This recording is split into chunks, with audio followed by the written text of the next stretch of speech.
पंजाब और यूपी में कल होंगे विधानसभा सीटों के लिए मतदान। चुनाव आयोग ने किया निष्पक्ष चुनाव का वादा। पंजाब के मुख्य चुनाव अधिकारी डॉक्टर राजू ने दी चुनाव से जुड़ी जानकारी। कहा, शांतिपूर्ण चुनाव के लिए सीएपीएफ और पुलिस बल तैनात। पंजाब के 2.14 करोड़ मतदाता करेंगे अपने मताधिकार का प्रयोग। 1304 उम्मीदवारों के भाग्य का फैसला होगा। 117 विधानसभा सीटों के लिए होंगे मतदान। चुनाव में 1209 पुरुष, 93 महिलाएं और 2 ट्रांसजेंडर उम्मीदवार शामिल हैं। सूत्रों के हवाले से खबर है, कुमार विश्वास को गृह मंत्रालय की ओर से दी गई है वाई कैटेगरी की सुरक्षा। आईबी थ्रेट परसेप्शन के आधार पर फैसला। इंदौर में बायो सीएनजी प्लांट का उद्घाटन। प्रधानमंत्री मोदी ने वीडियो कॉन्फ्रेंसिंग के जरिए किया उद्घाटन। पीएम मोदी ने कहा, बायो सीएनजी प्लांट से मिलेगी नई गति, पशुपालकों की भी बढ़ेगी आमदनी।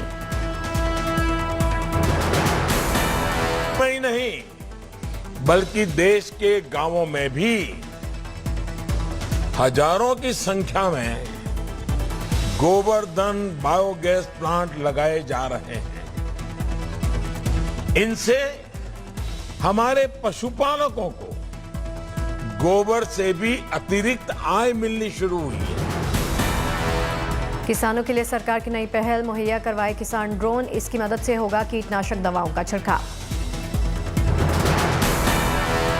अफगानिस्तान से आए हिंदू सिखों के प्रतिनिधि मंडल से मिले प्रधानमंत्री मोदी। प्रधानमंत्री आवास पर हुई ये औपचारिक मुलाकात। लखनऊ के सरोजनी नगर विधानसभा क्षेत्र में प्रचार करने पहुंचे राजनाथ सिंह। कहा, बीजेपी जो कहती है वो करती है। आपका ज्यादा समय नहीं लूंगा। राजेश्वर सिंह को बोलते हुए मैंने पहली बार सुना। यूपी के सुल्तानपुर में बीजेपी अध्यक्ष जेपी नड्डा ने रैली को किया एड्रेस। नड्डा ने लोगों से बीजेपी को बहुमत से जिताने की अपील की। कोई political party, Samajwadi party, Indian national Congress कभी भी अपना रिपोर्ट कार्ड लेकर के नहीं आती है। हमेशा नए नए नारे लेकर के आती है। ये हम ही हैं जो कहते हैं कि जो कहा था वो किया है, जो कहेंगे वो करके दिखाएंगे। गृह मंत्री अमित शाह ने यूपी के बांदा में की चुनावी रैली। बीजेपी प्रत्याशी के समर्थन में मांगा वोट। यूपी के पीलीभीत में बीजेपी की चुनावी रैली। सीएम योगी आदित्यनाथ ने किया संबोधित। सीएम योगी ने कहा, 5 साल पहले की सरकार में गुंडागर्दी और सत्ता प्रायोजित दंगे हुआ करते थे। पूरे प्रदेश में अराजकता थी, गुंडागर्दी थी, सत्ता प्रायोजित दंगे थे। यूपी में तीसरे चरण के मतदान से पहले भाजपा के फायर ब्रांड नेता गिरिराज सिंह ने सपा और कांग्रेस पर बोला हमला। कहा, अखिलेश ने सरकार बनाने के लिए उग्रवादियों, दंगाइयों को दिया टिकट। सरकार बनाने की मंसूबा लेकर के उग्रवादी, दंगाई उसके साथ गठबंधन करके टिकट दे करके। गुजरात ब्लास्ट में आतंकियों को सजा के बाद बीजेपी ने समाजवादी पार्टी पर उठाए सवाल। अनुराग ठाकुर बोले, अहमदाबाद धमाकों के तार सपा से जुड़े। क्या इस मिस्टर समाजवादी पार्टी नेता उस समय के मुख्यमंत्री अखिलेश यादव जी ने बिरयानी खाने के लिए बुलाया था? यूपी में अब आतंकियों को सजा पर सियासत। डिप्टी सीएम मौर्य का आरोप, सजा पाए आतंकी का पिता कर रहा सपा का प्रचार। समाजवादी पार्टी कुछ भी कर सकती है। उसे सत्ता के लिए अगर देश का सौदा भी करना पड़ेगा तो मैं समझता हूं जो आतंकवादियों से समझौता कर सकते हैं। यूपी के कानून मंत्री ब्रजेश पाठक का भी आरोप, सपा देती है आतंकियों को संरक्षण। उत्तर प्रदेश की पीलीभीत में समाजवादी पार्टी की चुनावी रैली। अखिलेश यादव ने किया एड्रेस। रैली को संबोधित करते हुए अखिलेश यादव का सीएम योगी पर तंज, काका गए हैं तो बाबा भी चले जाएंगे। तो काका गए हैं तो बाबा भी चले जाएंगे। काका मतलब है काले कानून। काका का मतलब है काले कानून। अगर काका गए हैं तो बाबा भी जाएंगे, इन्हें कोई रोक नहीं। अखिलेश यादव ने कहा बीजेपी के बूथों पर कोई लोग नजर नहीं आने वाले। जिस समय पीलीभीत वाले वोट डाल देंगे, जब पीलीभीत वाले वोट डाल देंगे तो देखना बीजेपी के बूथों पर भूत नाचेंगे, कोई आदमी नजर नहीं आएगा। अयोध्या जिले के गोसाईगंज में एसपी और बीजेपी प्रत्याशी में झगड़ा हुआ। सपा के प्रत्याशी अभय सिंह गिरफ्तार। गिरफ्तारी पर बोले अभय सिंह, साजिश के तहत हुई गिरफ्तारी। अभय सिंह और बीजेपी प्रत्याशी आरती तिवारी के समर्थकों के बीच हुआ था टकराव, चली थी गोलियां। अभय सिंह पर लगा था गोली चलाने का आरोप। महाराजगंज थाने में भी हुआ था पथराव। सूत्रों के हवाले से खबर, अभय सिंह को अयोध्या की जगह दूसरे जिले की जेल में रखा जाएगा। चुनावी रणनीतिकार प्रशांत किशोर ने बिहार के सीएम नीतीश कुमार से की मुलाकात। नीतीश ने अपने रिश्तों को बताया पुराना, कहा नहीं निकालें कोई और मतलब। प्रशांत किशोर से आज का रिश्ता है, मुलाकात का कोई खास मतलब नहीं। रविवार को राजीव चौक से कश्मीरी गेट के बीच में नहीं चलेंगी मेट्रो। डीएमआरसी के अधिकारियों ने बताया मरम्मत के काम के चलते येलो लाइन पर 3 मेट्रो स्टेशन बंद रहेंगे। ओडिशा की पूरी यात्रा पर पहुंचे राष्ट्रपति रामनाथ कोविंद। कई बड़े नेता स्वागत के लिए पहुंचे।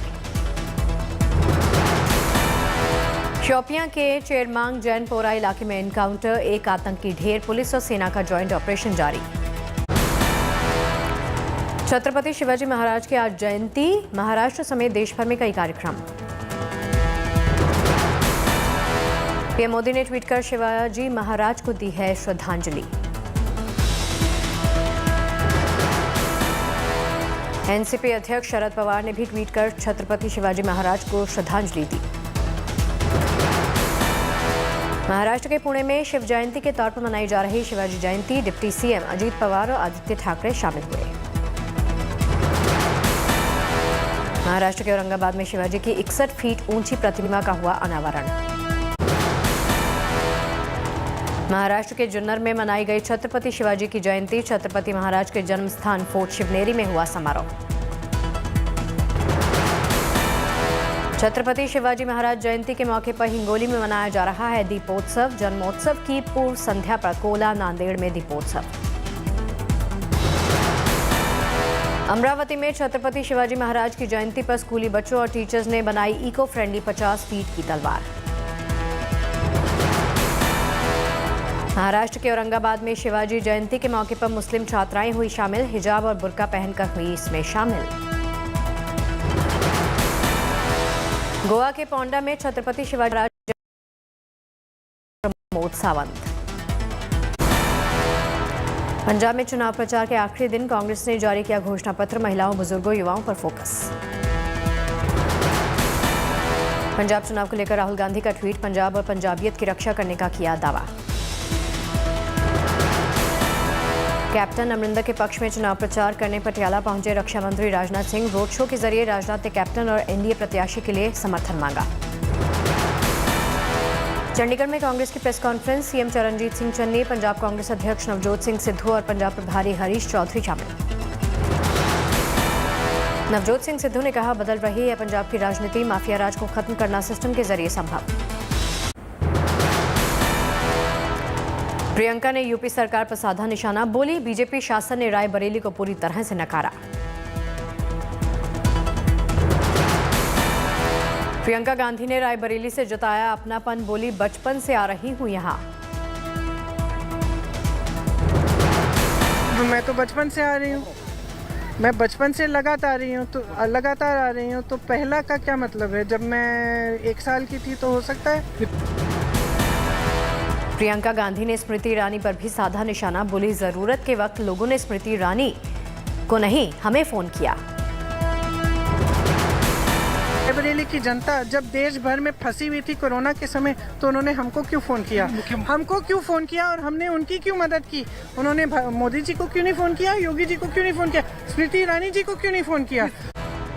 देश भर में पिछले 24 घंटे में सामने आए कोरोना के 22,270 नए मामले। पिछले दिन के मुकाबले आए 14.1% कम केस। रिकवरी रेट बढ़कर हुआ 98.21%। लगातार बेहतर हो रहा रिकवरी रेट।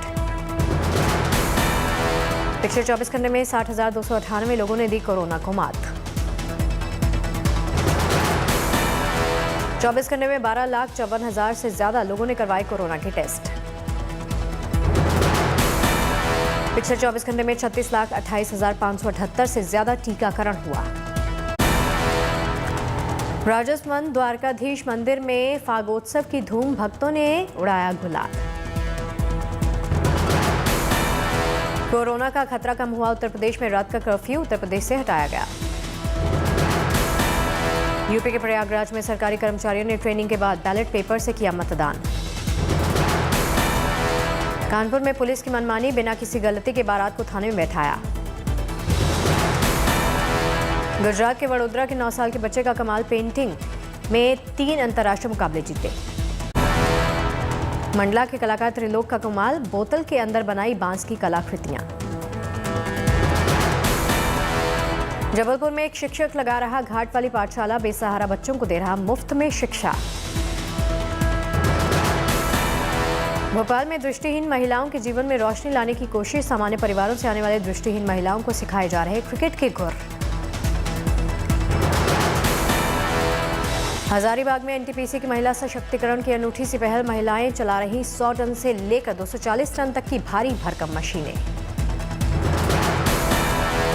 सिलीगुड़ी में फ्लावर फेस्टिवल का आयोजन किया गया, कंचनजंगा स्टेडियम में लगी फूलों की प्रदर्शनी।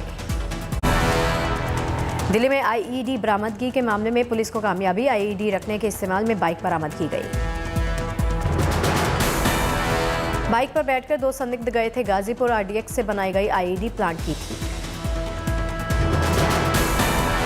Bike Dilshad garden metro station की पार्किंग में खड़ी मिली, 2020 में हुई थी चोरी। संदिग्धों ने पहले गाजीपुर में आईईडी प्लांट किया, फिर बाइक से सीमापुरी गए।